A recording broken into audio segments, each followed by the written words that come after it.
नमस्ते।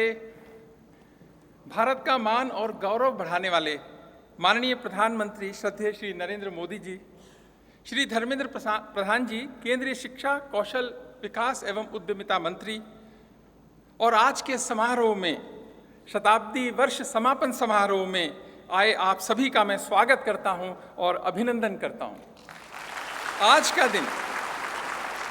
आज का दिन बहुत ही दिव्य है, बहुत ही भव्य है दो कारणों से। पहला कारण तो यह है कि दिल्ली विश्वविद्यालय के गौरवशाली और प्रभावशाली उपलब्धियों के 100 वर्ष पूरे हुए।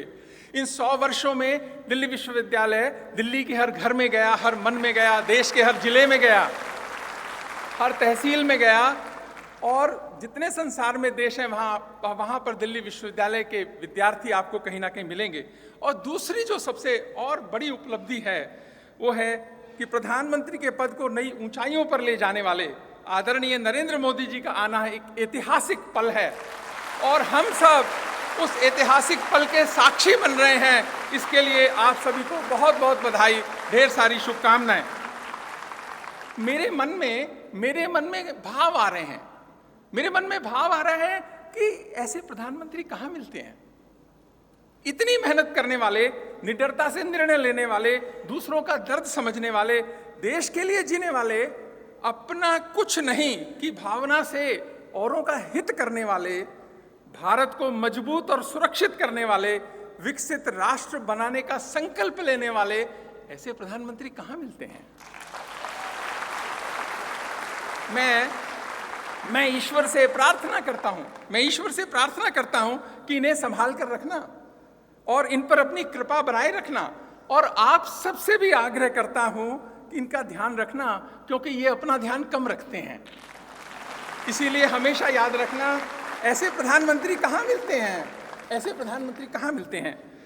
हिंदी के कवि हैं श्री हरिओम पंवार जी। उन्होंने 2014 में एक कविता लिखी जब भारत में एक नई सरकार आई, और उन्होंने लिखा कि ऐसा कुछ कर जाओ कि पूरा देश देखता रह जाए, ऐसा कुछ कर जाओ कि पूरा देश देखता रह जाए, देश नहीं भूमंडल का परिवेश देखता रह जाए। और ऐसा इन्होंने अनेक बार किया पिछले 9 वर्ष में, कई बार साल में 2-3 बार भी ऐसा किया कि देश देखता रह गया। और हम सबका विश्वास है, आप सबका विश्वास है कि अभी आगे भी ऐसा कुछ करेंगे कि देश देखता रह जाएगा। लेकिन आज से 50-100 वर्ष के बाद आने वाली पीढ़ियां सहज विश्वास नहीं करेंगी कि ऐसा भी कोई इंसान हो सकता है, इतना दिव्य, इतना भव्य, इतना प्रभावी, इतना राष्ट्र को प्यार करने वाला, इतना कर्मयोगी, इतना गतिशील और इतना मेहनती। दिल्ली विश्वविद्यालय का ध्येय वाक्य है निष्ठा, धृति, सत्यम, यानी समर्पण, दृढ़ता और सत्य। इन तीनों शब्दों को विश्वविद्यालय ने तो लिखा, लेकिन अपने जीवन में प्रधानमंत्री जी ने साकार किया, इम्प्लीमेंट किया। इसीलिए मैं कहता हूं कि ऐसे प्रधानमंत्री कहाँ मिलते हैं। माननीय प्रधानमंत्री जी, मैं आपका अपने दिल्ली विश्वविद्यालय में स्वागत करता हूं और अभिनंदन करता हूं। राष्ट्रीय शिक्षा नीति को सही तरीके से निश्चित समय में इम्प्लीमेंट करने वाले शिक्षा मंत्री आदरणीय धर्मेंद्र प्रधान जी का भी मैं स्वागत करता हूं।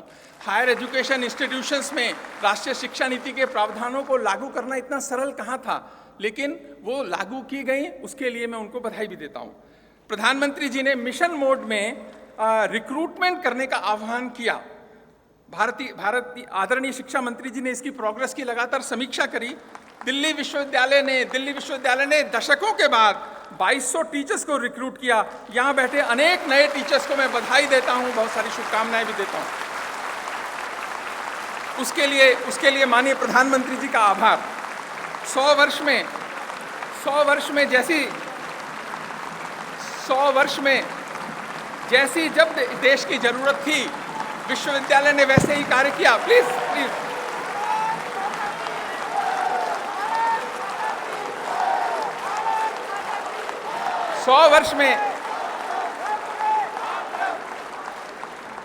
100 वर्ष में दिल्ली विश्वविद्यालय ने जैसी जब देश की जरूरत थी वैसा कार्य किया।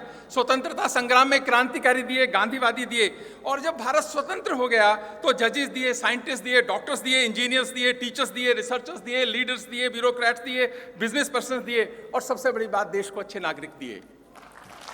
और आज 2047 में प्रधानमंत्री जी ने एक संकल्प लिया और देश ने फिर संकल्प लिया प्रधानमंत्री जी के कहने पर कि भारत 2047 तक विकसित राष्ट्र होगा। तो दिल्ली विश्वविद्यालय की उसमें क्या भूमिका हो सकती है, इसके लिए हमने भी अपना एक स्ट्रैटेजिक प्लान तैयार किया ताकि विश्वविद्यालय का भारत सरकार के सहयोग से एक प्रभावी और आवश्यक भूमिका बने। इसके लिए टीचर्स को जो है और मेहनत करनी पड़ेगी, अपने मन को बड़ा करना पड़ेगा और मजबूत करने की ज़रूरत है। आज भारत की सरकार अपनी ताकत से ज्यादा अपने यूनिवर्सिटी के टीचर्स को देती है, क्योंकि आप भविष्य का निर्माण करते हैं, आप देश का निर्माण करते हैं। चाणक्य ने कहा था शिक्षक कभी साधारण नहीं होता। आपको भी साधारण नहीं रहना है इस अमृतकाल के अंदर। अमृतकाल में आपसे असाधारण परफॉर्मेंस की अपेक्षा करता है भारत। दिल्ली विश्वविद्यालय की तरफ से एक बार पुनः मैं आप सभी का स्वागत और अभिनंदन करता हूं। धन्यवाद।